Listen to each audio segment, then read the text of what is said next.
Assalamualaikum warahmatullahi wabarakatuh. Jumpa kembali lagi dengan saya Udin dalam channel Kim Ude. Asiknya belajar kimia. Materi hari ini adalah definisi dan sifat larutan penyangga. Pada materi ini, teman-teman saya ajak untuk membahas apa sih larutan penyangga dan bagaimana sifat-sifat dari larutan penyangga. Nanti kalau ini paham, maka teman-teman bisa menghitung larutan penyangga, mencari pH-nya. Ingat, pada pH nanti di UTBK itu keluarnya paling banyak. Ada sekitar 3 soal, baik itu larutan penyangga, hidrolisis maupun pH biasa. Maka teman-teman harus menguasai materi ini karena apa? Paling banyak keluar di soal UTBK. Oke, sebelum saya bahas, seperti biasa jangan lupa like, subscribe, dan komentarnya. Juga lonceng ditekan supaya tidak ketinggalan video terbaru dari Kim Ude. Oke, tanpa berlama yuk kita bahas apa sih definisi dari larutan penyangga itu. Oke. Larutan penyangga ya, larutan penyangga, nama lainnya teman-teman pasti sudah ada yang tahu. Nama lain dari larutan penyangga itu adalah larutan buffer. Jadi larutan buffer. Ada lagi yang mengatakan nama lainnya adalah larutan dapar. Jadi nama lainnya adalah juga larutan dapar. Apa pengertian larutan penyangga? Dari kata itu sudah kelihatan, penyangga, berarti dia akan menyangga, artinya dia akan mempertahankan. Berarti larutan penyangga adalah larutan yang dapat menyangga atau mempertahankan. Ini harus dikuasai konsepnya dulu ya. Mempertahankan apa? Yaitu pH. Jadi mempertahankan pH supaya konstan. Jadi mempertahankan pH konstan terhadap pengaruh apa? Nah, ini harus paham juga. Terhadap pengaruh yaitu apa? Pengenceran bisa. Kemudian yang kedua adalah penambahan sedikit asam atau basa. Penambahan sedikit asam atau basa. Sedikit ya, sedikit asam atau basa. Jadi dengan adanya pengenceran atau penambahan sedikit asam atau basa ini, pH-nya tetap konstan atau dipertahankan. Itulah yang disebut dengan namanya larutan penyangga. Ingat-ingat ya. Kemudian berikutnya, konsep berikutnya yang harus dikuasai adalah penambahan. Tadi sudah saya omongin, penambahan sedikit asam basa, sedikit asam atau basa, ataupun pengenceran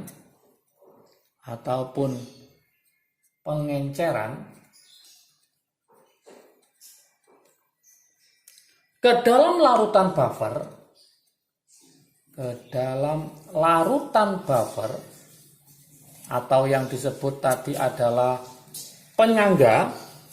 Sebenarnya, nah ini konsepnya ini, sebenarnya menimbulkan sedikit perubahan. Menimbulkan sedikit perubahan. Perubahan apa? Perubahan pH. Hanya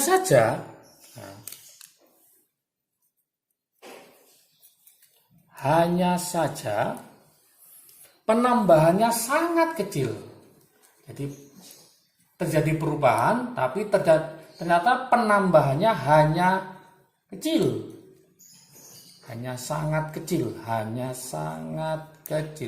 Karena sangat kecil inilah sehingga pH larutan dianggap konstan. Karena sangat kecil ini maka sehingga pH larutan dianggap konstan. Jadi pH larutannya dianggap konstan. Kenapa? Karena perubahannya sangat kecil sekali. Oke. Kemudian larutan penyangga memiliki dua komponen, ya. Larutan penyangga memiliki dua komponen, yaitu apa? Yaitu asam dan basa. Yaitu asam dan basa. Oke. Asam akan berperan, ya. Asam akan berperan. Jadi asam itu nanti akan berperan jika ada upaya menaikkan pH. Jika ada upaya menaikkan pH. Ingat-ingat, berarti asam itu akan berperan jika ada upaya untuk menaikkan pH. Sedangkan basa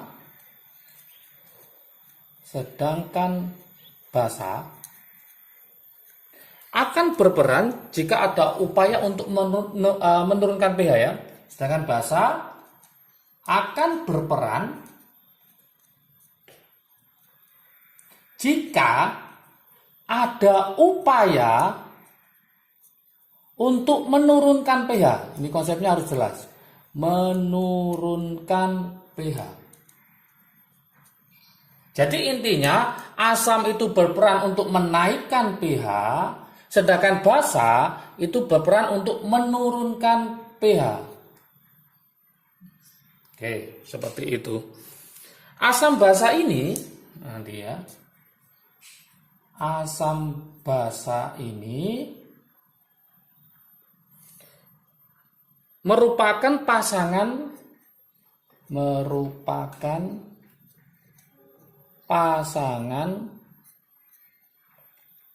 apa? Yaitu pasangan asam basa konjugasi.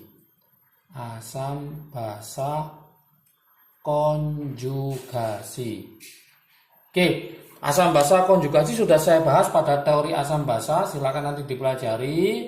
Videonya nanti saya kasih link deskripsi di bawahnya. Jadi nanti intinya apa? Berarti lautan penyangga nanti adalah lautan yang terbentuk dari asam basa konjugasinya.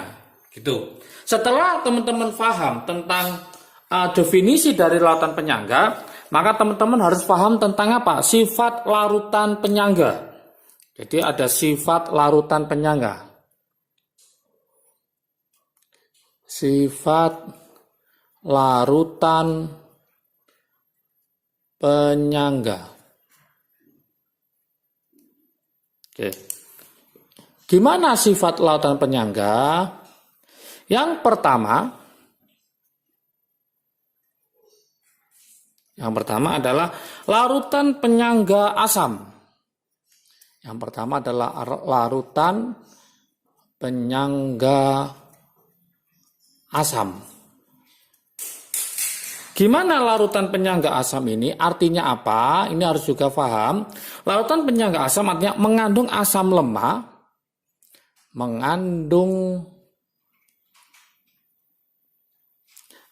lemah, dan basa konjugasinya. Berarti asam lemah dengan basa konjugasinya. Basa konjugasi ini berasal dari mana? Basa konjugasi berasal dari garam dari asam lemah tersebut. Berarti dia merupakan garam dari asam lemah tersebut. Berfungsi untuk apa lautan penyangga asam? Berfungsi mempertahankan harga pH pada kondisi asam, artinya pH kurang dari 7. Contoh di sini, ya, misalkan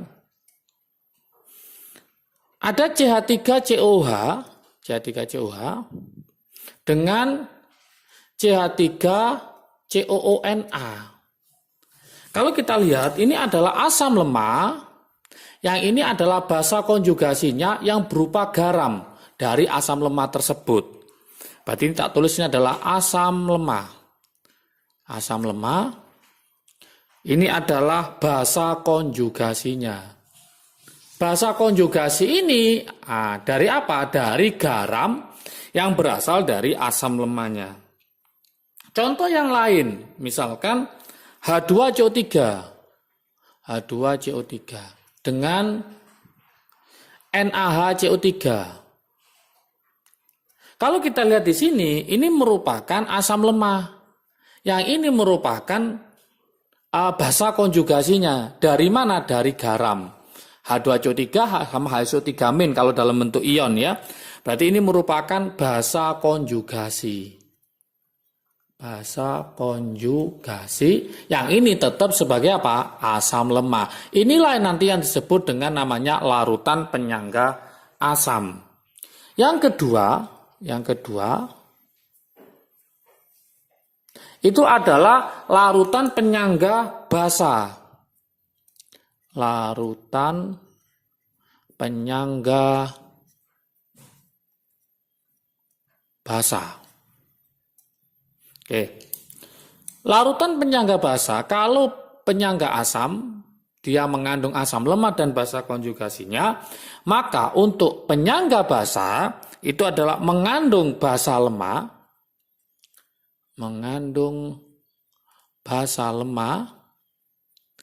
dengan apa? Dengan asam konjugasinya. Asam konjugasinya.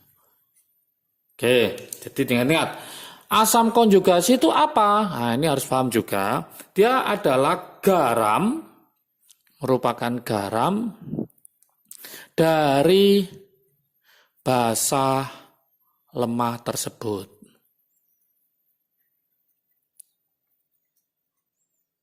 Oke, berfungsi untuk apa larutan penyangga basa? Berfungsi untuk mempertahankan harga pH pada kondisi basa, artinya pH-nya lebih besar daripada 7. Contoh larutannya ya, contohnya. Misalkan larutan NH3 dengan larutan NH4Cl. Oke, kelihatan di sini NH3 merupakan basa lemah. Ini ada NH4 di sini. Ini merupakan asam konjugasinya. Asam konjugasi. Dari mana asam konjugasi? Dari garam yang berasal dari basa lemah tersebut. Oke. Contoh yang lain misalkan NH4OH, larutan NH4OH dengan larutan NH4-2SO4. Oke, berarti ini sama, yaitu basa lemah dengan garamnya atau basa konjugasinya. Berarti ini adalah namanya larutan penyangga basa. Oke, supaya paham, ini saya buatkan latihan soal.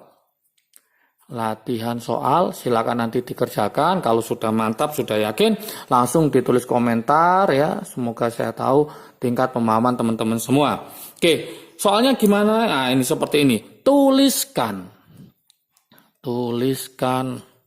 reaksi antara.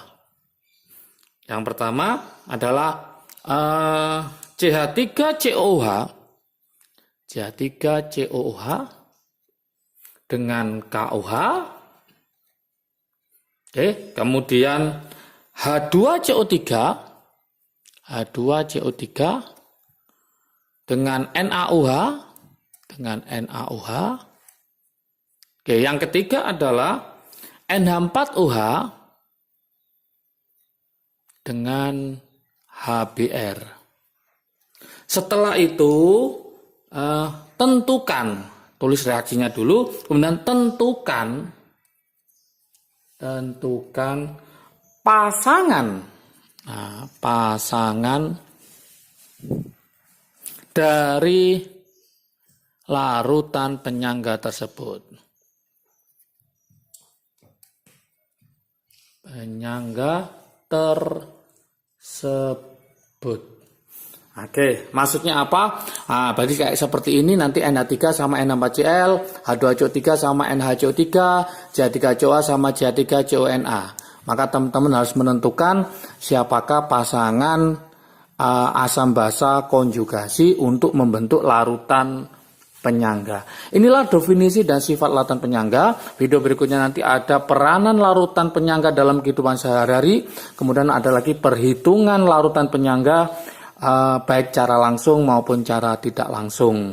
Oke, jangan lupa tetap tonton video Kim UD supaya paham tentang larutan penyangga. Oke, kalau video ini bermanfaat bagi kalian, silahkan di-share ke teman kalian supaya manfaatnya semakin banyak lagi. Jangan lupa like, subscribe, dan komentarnya. Juga lonceng ditekan supaya tidak ketinggalan video terbaru dari Kim UD. Oke, semangat belajarnya, sukses selalu, siap UTBK, belajar mulai dari sekarang. Salam sukses dari Kim UD, asiknya belajar kimia. Assalamualaikum warahmatullahi wabarakatuh.